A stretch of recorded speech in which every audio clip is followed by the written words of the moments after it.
¿Qué tal, pequeños saltamontes? Bienvenidos a otro... Y me perdí. Como Todo. con nervios. Yo estoy nervioso. ¿Qué tal, pequeños saltamontes? Le vamos a poner mientras esta vaina y me la cagué otra vez. Sí. ¿Qué tal, pequeños saltamontes? Bienvenidos a otro video. A este charco de información desde otro punto. Hoy vamos a abordar el tema número 6. 6 por acá. 6. Vamos a abordar el tema número 6. 6. Vamos a mover más para acá. El número 6. Que vamos a hablar sobre lo que significa orgullo y qué quiere decir orgullo LGBTIQ. Pero básicamente solamente lo que es orgullo. Entonces, que venga el intro.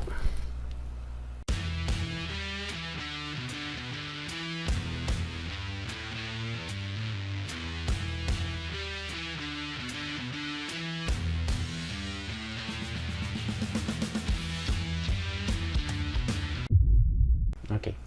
Bueno, listo. Entonces, hoy el tema va a ser orgullo. Entonces, vamos a hablar sobre el origen del orgullo gay, sus inicios, qué lo llevó a este punto y, como siempre, vamos a abordar qué significa en la Real Academia de la Lengua, cuáles fueron los sucesos más importantes para llegar a este punto, eh, cuáles eran las consecuencias antes de este suceso, cómo se desarrolló a lo largo del tiempo y en qué nos beneficia y cómo podemos seguir aportando a esta causa que pues nos incluye a todos, ¿vale?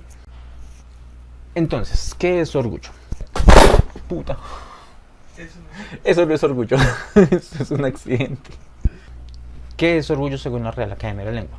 Orgullo es un sentimiento de satisfacción por los logros, capacidades o méritos propios o por algo que una persona se sienta concernida, arrogancia, vanidad, exceso de estimulación propio, que suele conllevar sentimientos de superioridad. A veces nos ciega el orgullo. Bueno, hay dos contextos. Uno es el contexto positivo, donde pues nos podemos sentir satisfechos por los méritos o los logros o las capacidades que podemos tener. Y básicamente pues esto, hago referencia a esto, es para llegar a lo que pasó hace más o menos 51 años en un bar llamado Stonewalls en la ciudad de Nueva York. Bueno, teniendo claro el concepto de orgullo, entonces vamos, ¿qué fue lo que sucedió en ese momento? Lo que pasó fue que hacia la década de los 60 y para atrás, en Estados Unidos era completamente ilegal tener relaciones sexuales entre personas del mismo sexo, ¿sí? Era llamado aberración sexual o degenere sexual. Las personas podían ser arrestadas desde 5 hasta cadena perpetua. Podían pasar todo el tiempo, o sea, toda su vida dentro de una cárcel simplemente por tener gustos diferentes a los heteropatriarcales o los estandarizados por las personas que consideraban normal. Entonces, partiendo de ahí, eh, a los bares se les prohibía vender licores a las personas y prestarles servicios a las personas que fueran homosexuales.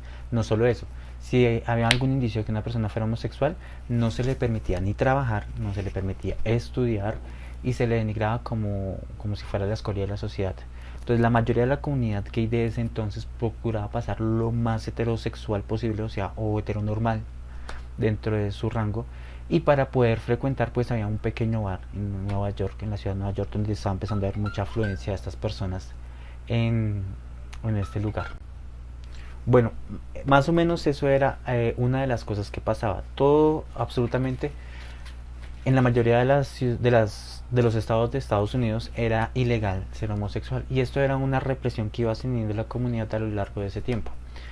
Entonces Stonewalls era uno de los bares donde las personas podrían ir a frecuentar y tomar. Era como una especie de bar clandestino donde se podía reunir la comunidad gay en general, ¿sí? Y partiendo de eso, la policía empezó a hacer un especial seguimiento y durante esa semana empezó a hacer redadas mucho más seguidas. Lo que activó el detonante fue que llegaron normal, haciendo una requisa, pidiendo documentos. Cuando empezaron a agredir a una persona, después fue una mujer lesbiana la que fue agredida y ella empezó a meter contra los policías. Empezaron lanzándoles monedas y botellas y después ya se volvió un poco más intensa la lucha. Ese 27, ya 28 a la 1 de la madrugada de 1969. Hay que tener en cuenta que las primeras marchas que se hicieron tenían un objeto de visibilización y de aceptación, o sea, no tanto era pedir acceso, ¿cómo decirlo? No era solo pedir derechos sociales, sino que simplemente se les permitiera vivir como una persona normal, porque no se les podía dar trabajo, no se les podía dar educación, eran perseguidos, eran azotados por la policía y todo era con complicidad del gobierno. Hay que tener en cuenta que solamente esos era en lo de la parte legal, porque en algunos casos se les internaba en hospitales psiquiátricos donde se les torturaba, se les hacía terapias de electrochoques y en algunos casos se hacían casos de operaciones de lobotomía para quitarle su desviación. Entonces era una serie de represiones que iban llevando desde ese momento hasta esa noche que todo explotó, todos decidieron revolucionarse. Y pues bueno, fue como la primera gran batalla que tuvieron la comunidad gay como tal, ya con un anuncio llamado Gay Power, el poder gay, eh, a lo cual pues la policía tuvo que replegarse dentro del bar, después tuvo que venir el Smart y fueron 4 días de confrontaciones seguidas en esa misma calle. Posteriormente al otro día se reunieron más personas después de repartir una serie de panfletos y al año siguiente se hizo la primera marcha, la cual aglomeró desde 3.000 a 15.000 personas aproximadamente en 1970, esa misma fecha. ¿Mm? Entonces de ahí nace la lucha del orgullo gay. ¿Mm? Entonces a partir de ahí en adelante empezaron a exigir que se les permitiera tener derecho a un trabajo digno, pudieran ejercer cargos públicos, que pudieran vivir tranquilos, o sea, sin necesidad de ser perseguidos. Y a lo largo de cada año entonces iban haciendo nuevas exigencias. ¿Qué pasó después? Bueno, a lo largo del tiempo lo que ha pasado es que muchas marcas y mucho de lo que es el, ¿cómo decirlo? Consumismo, del consumismo y del capitalismo como tal. Empezó a apropiarse de lo que era la marcha y hay algunas protestas al respecto porque se le está dando nuevamente una invisibilidad dentro de la normalidad de lo que es ya de las comunidades de la comunidad LGBTIQ. Y no solo eso, sino que simplemente pues también al hacerlas más permisivas, o sea, al decir que se aceptan muchas cosas, se pasa por encima de ciertos derechos que se están obviando que todavía hacen falta por avanzar. Hay que tener en cuenta que hasta 1990 la Organización Mundial de la Salud no sacó a la homosexualidad de la lista de enfermedades mentales, sino hasta esa fecha. O sea, antes de eso era considerada una enfermedad mental. Ya posteriormente, como hacia el 2013, hacia el 2015 para acá, ya se pudo aprobar lo que era la legalización del matrimonio y la adopción de hijos. Hay un artículo interesante sobre adopción y los beneficios que podría tener un niño al tener padres de homoparentales, lo cual pues también sería interesante poder abordar en otro video. No solo eso, sino que también que los cónyuges puedan heredar los bienes de sus parejas, el poder tener un trabajo digno sin ser perseguido o despedido por esa causa, el poder adquirir bienes y propiedades, ¿sí? Bueno, eso lo puede hacer cualquier persona, pero pues en este caso el asunto era que no se le permitía heredar lo que una pareja había construido y después fallecer.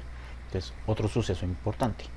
Otro suceso importante fue en la década de los 80, la aparición del VIH-Sida, cuando empezó a haber como esta especie de, como una especie de pandemia en ese momento, donde la mayoría de la comunidad gay empezaba a morir porque pues era una enfermedad que se transmitía por vía sexual, se transmite aún, pero pues su tasa de mortalidad era mucho más alta porque pues no existía un tratamiento, era una enfermedad completamente nueva para ese entonces y las principales víctimas eran personas homosexuales. Entonces ahí empezó a haber otra lucha por el derecho a vivir, ¿sí? Entonces fue una serie de circunstancias, además que todo este boom de 1969 empezó no solamente con eso, sino también con el reconocimiento de las comunidades negras, el reconocimiento de las mujeres, el derecho al voto, el derecho a estudiar, sí, o sea, una serie de derechos que existía dentro de las normas del hombre blanco rico y el de los demás eran simplemente pues personas insignificantes para la mayoría de las personas de los que eran normales. Y lo defino entre comillas porque es que no existe la normalidad, todos somos diferentes de alguna forma. Bueno, y si ya llegaron hasta aquí, entonces recuerden suscribirse, activar la campanita, por acá, no me acuerdo siempre. Aquí les dejo un enlace del último video que subimos para que se puedan ver, y a lo largo del video también pues les dejo otros enlaces También en la parte de acá van a ver el anuncio, donde pueden encontrar diferentes temas aparte de la lista de reproducción. ¿Listo? Entonces recuerden suscribirse, activar la campanita, compartir el video, darle me gusta, dejar su comentario y cuéntenos aquí la experiencia ya. ¿Cuál fue su experiencia entre las marchas de las comunidades LGBTI? Si han asistido o no y si les gustaría participar. Bueno, mi experiencia en este momento pues solamente ha sido participar de algunas marchas.